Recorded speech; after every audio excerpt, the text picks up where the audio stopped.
Today's our noble lineage will be presented in Dari with subtitles in Arabic, Olaxes or Vietnamese, Chinese, English, French, German, Indonesian, Italian, Japanese, Korean, Mongolian, Nepali, Persian, Portuguese, Russian, Spanish, Tagalog and Thai.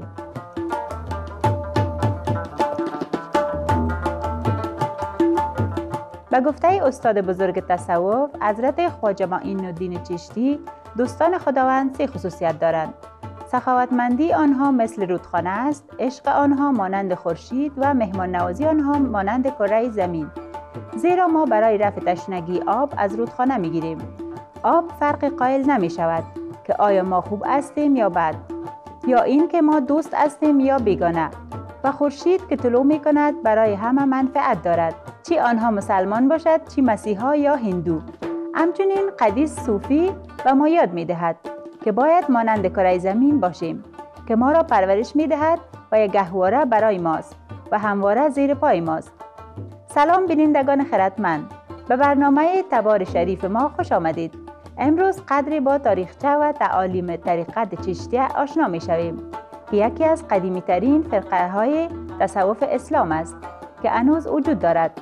حضرت خواجه معین الدین چشتی یکی از اساتید معروف این طریقت بود.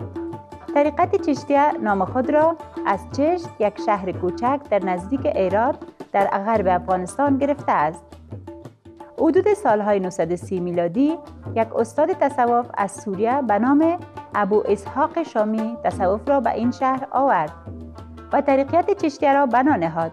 وی قبل از بازگشتش ابو احمد عبدال را متشرف کرد و به او تعلیم داد. وی یک پسر سلطان بود و بعدها قدیس شد و جانشین ابو اسحاق شامی گردید. از آن زمان به بعد طریقت چشتیه در افغانستان و ورای افغانستان شکوفا شد. طریقت چشتیه توانست از طریق سلسله از اساتید معنوی مفاهیم برابری، محبت به دیگران و شکیبایی را در مکانهای بسیاری توسعه دهد. این اساتید تعلیم می‌دادند که فرهنگ‌ها و مذاهب دیگر را نیز محترم شماریم و به دنبال اتحاد با انسان‌ها و همچنین با خدا باشیم. به علاوه قدیسین چشتیه گیاهخوار بودند تا آگاهیشان را در سطح بالا نگه دارند. آزار موجوداتی که میتواند درد را حس کند، لطافت و همدردی یک انسان را نسبت به همه موجودات زنده کاهش میدهد و مانع رسیدن یک فرد به خدا می شود. در قرن 13 قدیس معروف تصوف حضرت خواجه معین الدین چشتی طریقت چشتیه را در هند و سایر مناطق آسیای جنوبی بنیانگذاری کرد. وی در سال 1138 میلادی به دنیا آمد و یک سید بود، به این معنی که از نسل حضرت محمد صلی الله علیه و سلم می آمد.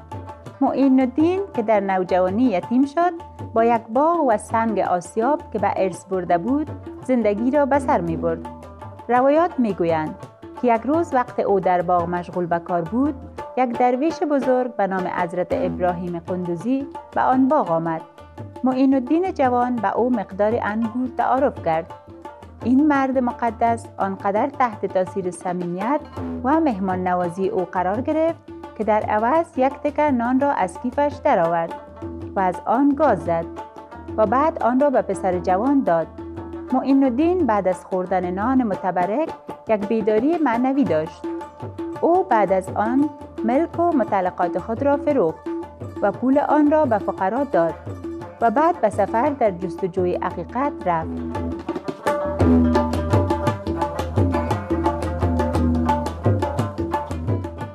معین الدین سراسر ایران زمین و عربستان را به دنبال استاد معنوی طی کرد. بالاخره او یک استاد چشتیه به نام خواجه عثمان هارونی را یافت. معین الدین از درون می‌دانست که استادش را یافته و شاگرد او شد. خواجه عثمان هارونی دریافت که تقدیر شاگردش این است که یکی از بزرگترین قدیسین روزگار شود. بنابراین در زمان مناسب خلافت چشتیه را به او داد. خواجه معین الدین بعد از آن استادش را ترک کرد و به سفرش ادامه داد.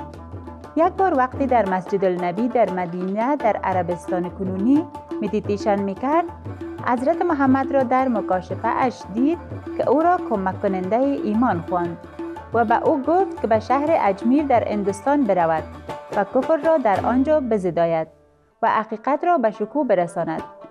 بعد از این تجربه غریب نواز خواجه معین الدین چشتی شهر مدینه را ترک کرد و به هند رفت و در آنجا افراد بسیاری خواهان یادگیری تعالیم طریقت چشتی از او شدند.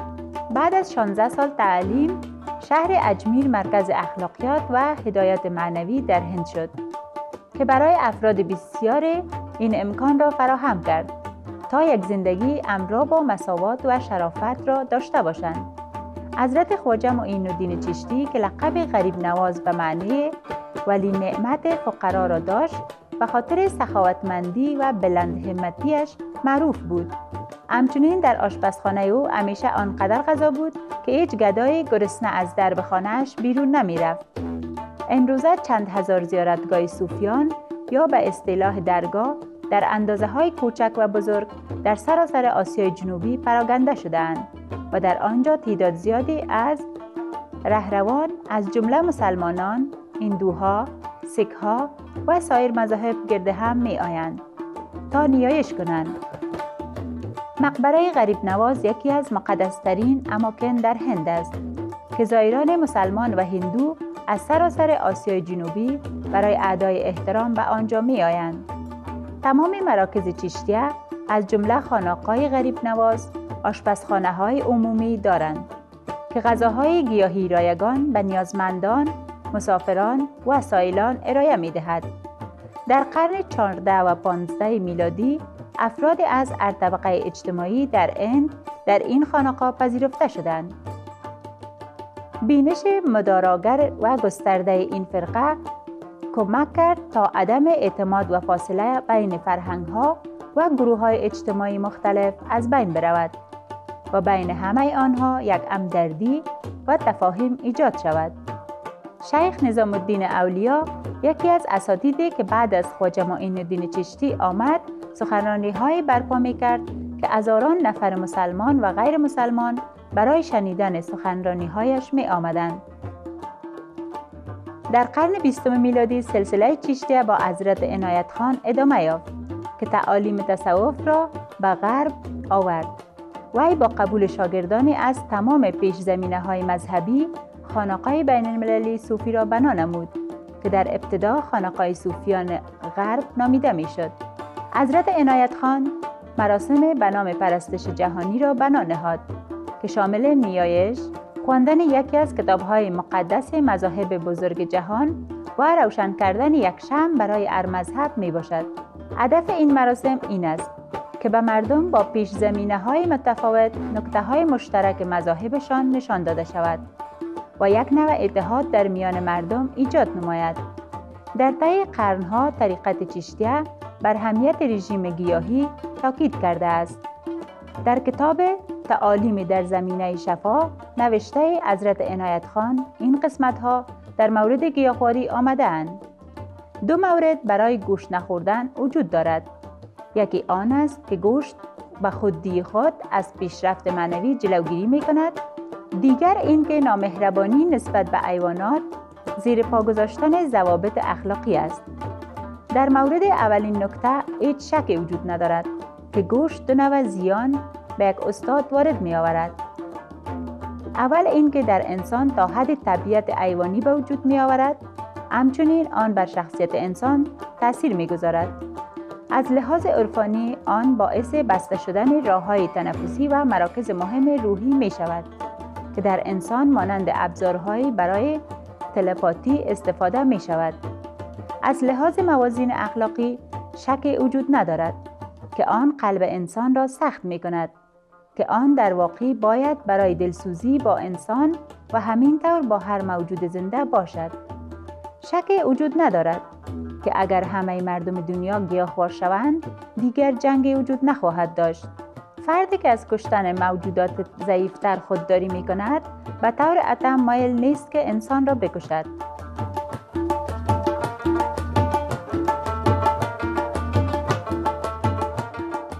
رهبر بین المللی این فرقه تصوف نحو عنایت خان است به نام پیر ضیا عنایت خان که نه تنها تصوف جهانی طریقت چشتیه را مطالعه کرد، بلکه آیین بودایی را با دالای لاما یاد گرفته است. لقب پیر مانند حضرت اشاره به یک استاد تصوف دارد. قدیسین چشتیه دو وجه تمایز داشتند که آنها را از دیگر قدیسین صوفی متمایز می‌کرد. اولین مشخص دیدگاه اخلاقی آنها نسبت به حکومت بود.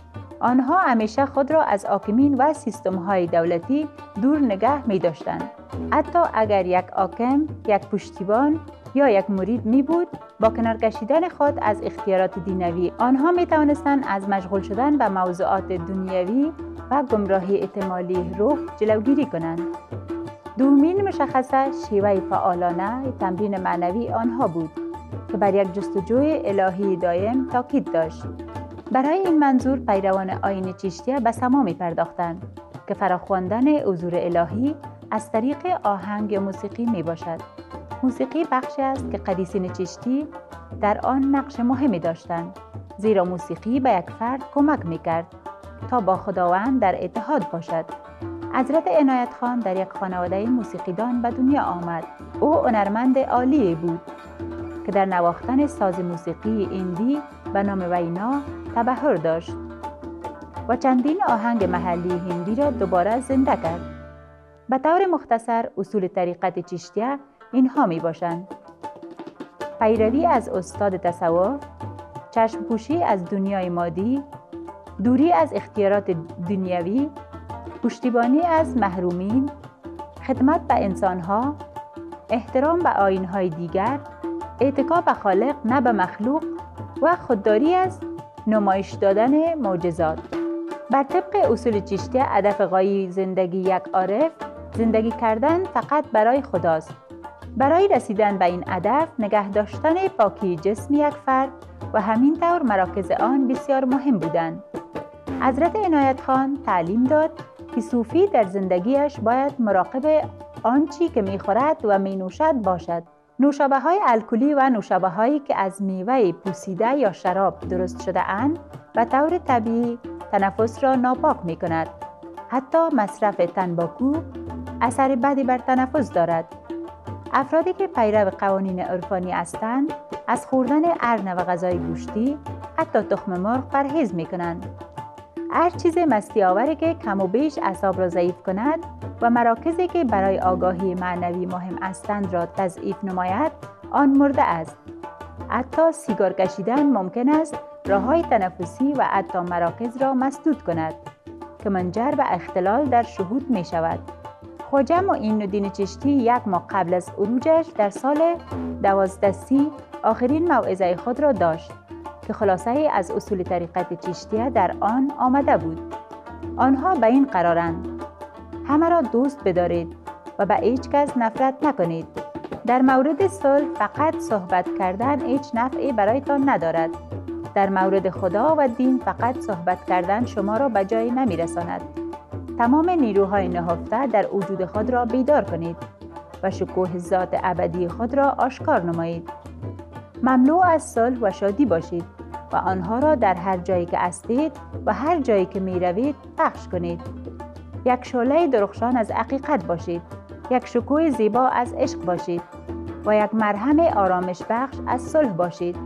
در تعالیم چشتیه صلح و شادی که یک فرد باید اشاعه دهد تمام موجودات زنده را شامل می شود. با پرهیز از غذاهای زیان بخش گوشتی و مواد مستی آور، این افراد به عنوان الگوهای از عشق جهانی، شکیبایی و آرامش بودند. با آخرین موعظه خواجه معین الدین چشتی ما برنامه ایمان را در مورد طریقت تصوف چشتیه به پایان می رسانیم.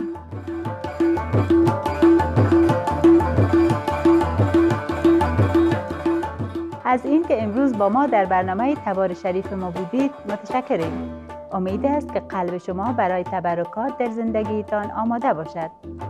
Thank you for joining us today on our noble lineage. May your heart be open to the blessing that come your way.